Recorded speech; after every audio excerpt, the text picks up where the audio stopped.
নিউজের লিগাই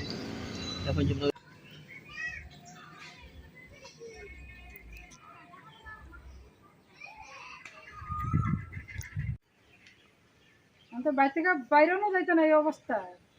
যে ড্রাগস যারা খায়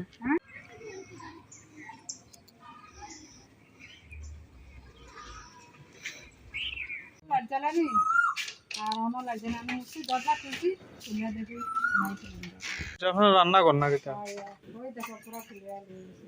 রান্না লাগানি আসলো না ওইভাবে লাগানি আসলো। আর সকালবেলা চাই দিয়ে ফিরে এটা দরজা নিয়ে আমার তালা চানো থাকতো, তালা দিয়ে যায় না।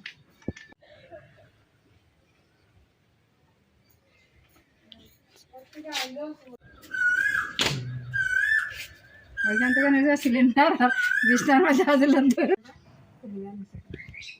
আমি সাইয়া দিই প্রথম তালাটাকে তালা দিয়েছি আর দরজা এনে লাগাইলাম।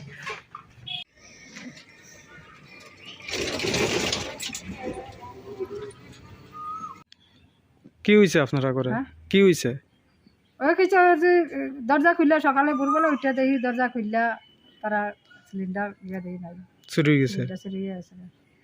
আর কিছু নিছে নি এমনি? আর ওই দইয়ের বাটি একটা লয়ে আছে বিছনার থেকে। কি মনে হয় স্থানীয় কেউ এটার লগত জড়িত এমন কিছু মনে হয় না? এলাকার কেউ অনেকে কি কইতা মানে এলাকার নিচে না বাইরের নিচে অনেকটা জানাশোনা কি কেমনে কেমনে করবো থানাত জানাইছেন? ঘুমাইয়া বাড়িতে এমনি কেউ আয় যায় না, কিচ্ছু না। আপনার নাম কি? কেউ না, আমার নাম হচ্ছে রুনু সরকার। কোন জায়গা এটা? কালীপুর। ইহতে জানাইছেন নি থানাতে? থানা জানাইছি। কি চাইতেছেন? কি চাইতেছেন? কি চাইতেছেন? এখন কি মনে কিটা ওই মনে তো নাই অনেক ওই পাইমু কিটা কইতাম কিটা সিলিন্ডার যে রাখছিলেন কি লাগানি আসলো নি? রেগুলারটা লাগানি আছে, রেগুলার খুললা লিয়া গেছে। ঘরের দরজা খুললা ওই তো ইয়া খুললা লইয়া গেছে। সেন খুললা লিয়া গেছে তার দরজা।